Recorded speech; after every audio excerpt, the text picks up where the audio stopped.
You're watching the FARC Low Dollar series on Fuel Spill TV. And welcome to the Oswego Speedway, located very close to the shore of Lake Ontario in New York. FARC Racing is no stranger to the Oswego Speedway. The last time the series raced here was back in 2017 in a race won by Bob Steffens. And tonight, Michaela Perry-Jones leads a field of 35 to the green flag. But first, the FARC Larry Lemon Super Series was back in action earlier tonight for an 80-lap feature. Matt Pearson started from the pole after fast qualifier and points leader Bobby Porteau rolled a 2 on the inversion die, which inverted the top 4 for the start. Matt Pearson won the race at General Grant earlier in the year after being the beneficiary of the inversion, but tonight Hamilton Porteau pounces on him and leads the first lap. Bobby Porteau didn't get the start he wanted, having to defend the third spot from Isaac Leitner in the 71 for Gravity Racing, which he does not succeed at. Meanwhile, taking the lead for the first time in his FARC Super Series career is Darrell Quick, the Midwestern truck racing legend, but his lead would be short-lived as he cuts a tire under caution for a spin by A.J. Young. This would have handed the lead back over to Hamilton Porteau for the restart, but he suffers the same problem. There might be some debris that the both of them ran over, but this would put Isaac Leitner in the lead with Bobby Porteau giving chase. But here comes Ralph West, challenging Porteau for second place. Further back in the field, Jim Kidd rudely shoves Upton Downs into the wall, and he definitely thought about payback there, but backed out of it.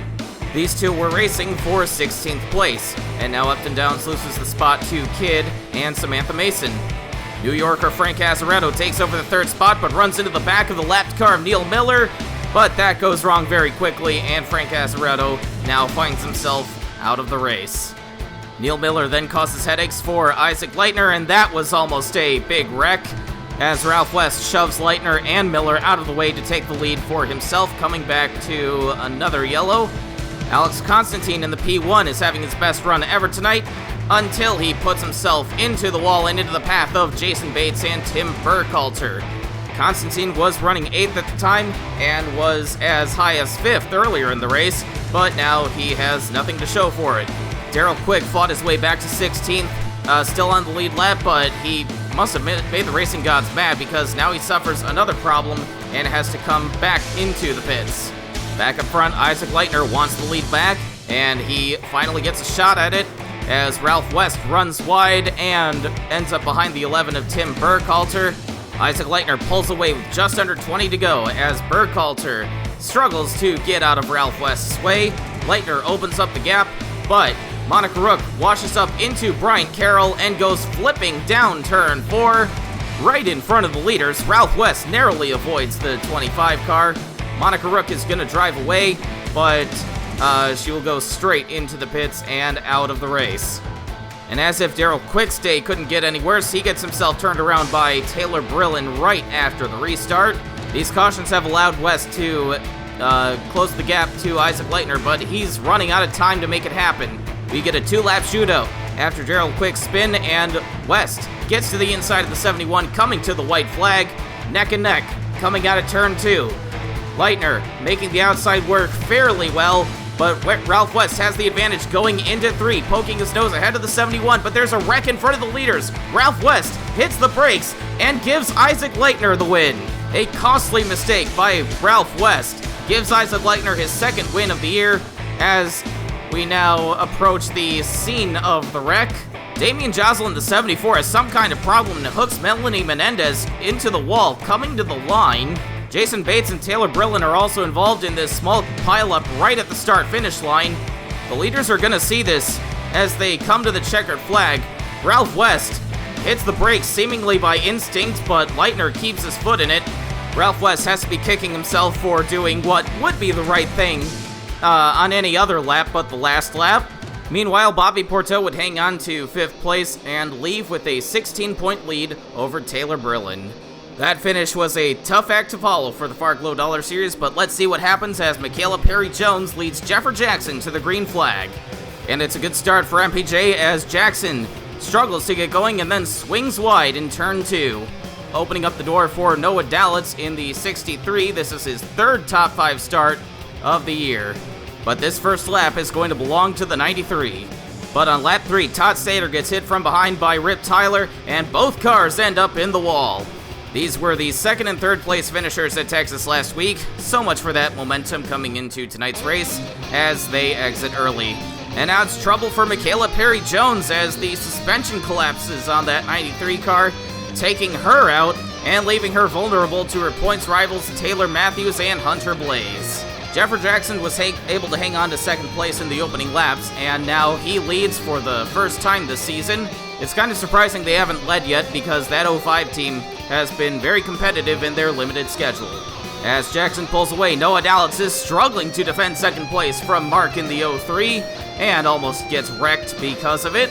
Mark forces his way to the inside for the spot, maybe hoping to box in the 63 behind the upcoming 69 of David Bloom.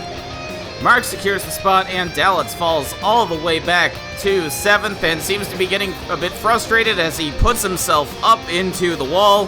Dalitz has qualified well several times this year, but does not have a single top 10 finish to his name.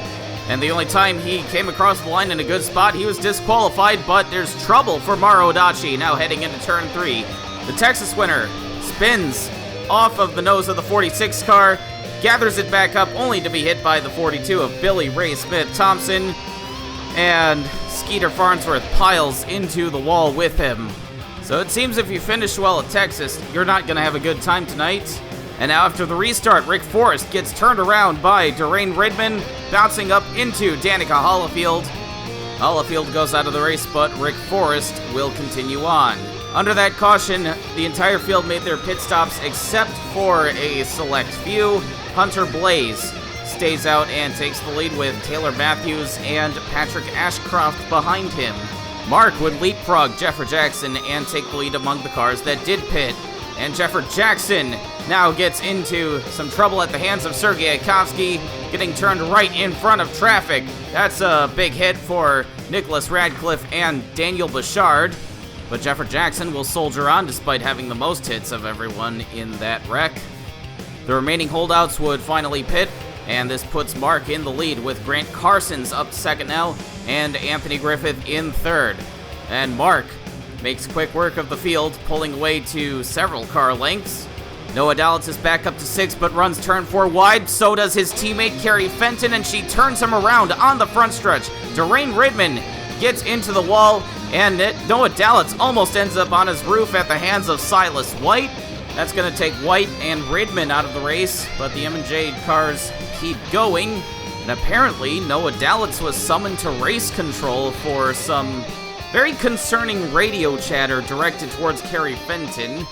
I haven't heard it yet, so I wonder what that's about. Meanwhile, Mark has blown up several times between both races tonight. We've seen the leader have trouble. He's coming off of a 5th place finish at Texas last week. Now we're looking at a very different look for the 7 of Anthony Griffith. No, his sponsor, 7 Key Aftermarket, has not suddenly introduced new colors. If you remember last week at Texas, Kelly Splison was waved around the field under one of the cautions and smashed into the back of an unsuspecting Griffith. Griffith and Team Thunder were absolutely furious, and even more so when it was announced that there would be no penalty towards Kelly Splison because the accident was due in part to some miscommunication between officials. But Team Thunder have taken it personally and brought out a car colored very similarly to Splison's 41. It seems they think they'll be able to get away with some things. And another quick restart for a spin by John Burr gives Griffith a shot at Harry Asinola for second. And he's going to keep his nose in it despite a big bump from Sergei Yakovsky in the 82.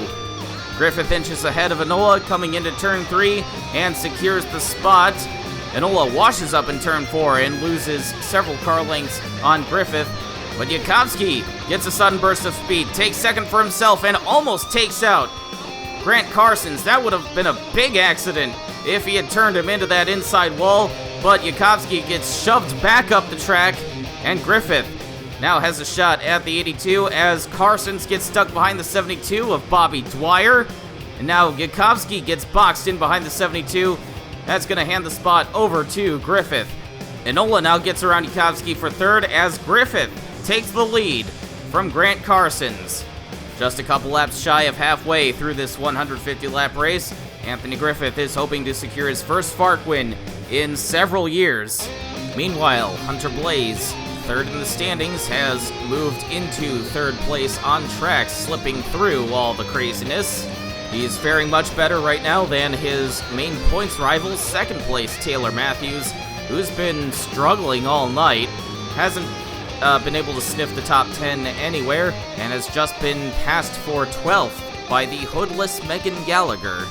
But Hunter Blaze is only getting better as he, just a few laps later, mounts a charge on Anthony Griffith for the lead.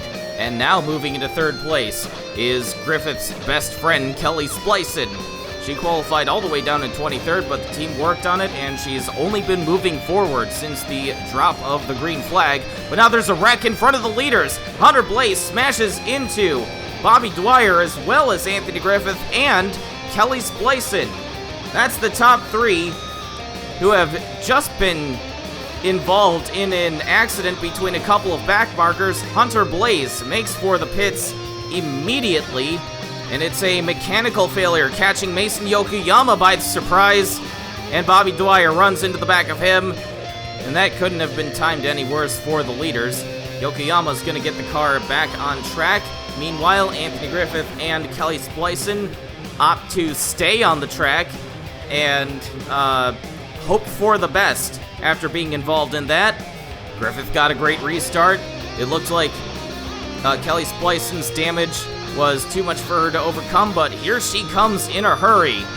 I wonder, with the hood buckled like that, she's getting some kind of downforce advantage as she easily powers around the 7 of Griffith.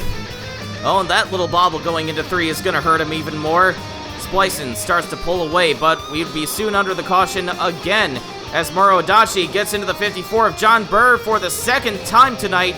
Adachi and Ben McClellan go upside down off of turn 4, and that's a lot of damage for the 54 of John Burr, who's going to call it quits, but Maro Adachi gets back onto the track.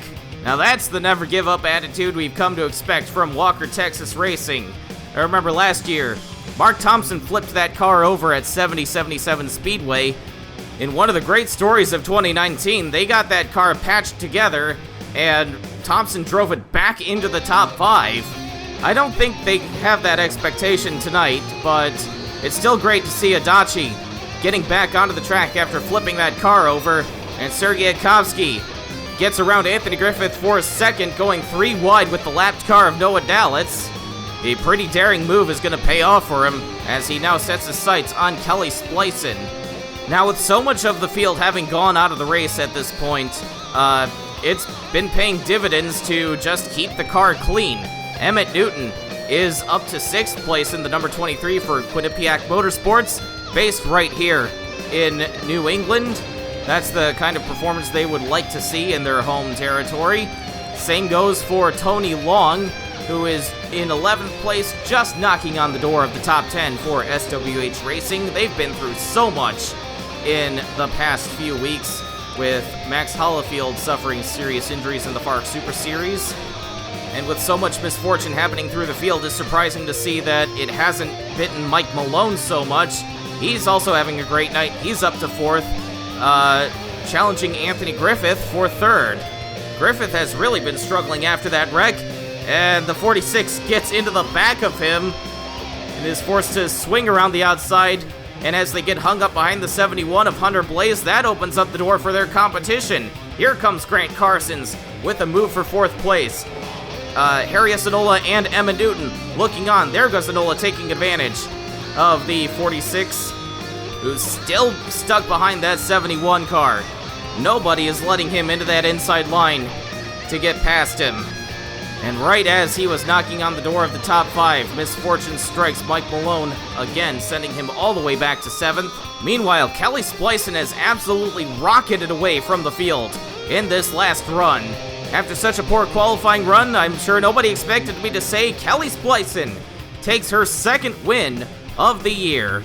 She quietly worked her way through the field since the drop of the green flag, and not even a crash with a couple of back markers could stop her. Taylor Matthews was in shockingly poor form all night, just salvaging a 10th place finish at the flag. only to be hit with a disqualification for too much left side weight. Obviously, that didn't help her very much, but that just does not matter in the eyes of the officials. This moves Tony Long up to 10th place. That's his second top 10 of the year. After his 6th place finish in the season opener, he was the first car one lap down. Meanwhile, towards the front of the field, Anthony Griffith is able to hang on to 3rd place despite how much he was struggling with that car. Jeffrey Jackson finished just outside of the top 10 after leading earlier in the race, but ultimately that wasn't to be after he got turned around by Sergei Kovsky. And as you can see, only 17 cars finished the race. Mauro Adachi, after flipping that car over, was the last finisher. 5 laps down, but 17th place is not the worst finish in the world on paper. We missed Christopher Holter going out of the race due to engine problems and finishing in 21st. He got lost in the chaos. Meanwhile, Mark was shaping up to have a great night, but his engine had other plans. And of course, rounding out the field would have been Todd Stater. Now it's Taylor Matthews, disqualified for too much left side weight and coming away with only 1 point, which would of course be immediately wiped under the best of 8 rule. Looking at the point standings now, Hunter Blaze overtakes Taylor Matthews for 2nd, closing into within 15 points of Michaela Perry-Jones. Mauro Adachi hangs on to 4th place, closing to within 29 points. And the gap between 1st and 10th last race was 106 points, and now with the best of 8 rule in full swing, it is down to 93. Anthony Griffith holds the 10th spot, with Grant Carsons, who was 10th previously, jumping all the way up to 6th. Next week, the FARC Low Dollar Series returns to road course racing up at Road America in Elkhart Lake, Wisconsin, where we will join the TM Master Cup Series and a slew of other racing series. And as always, you'll be able to catch all the action right here on Fuel Spill TV.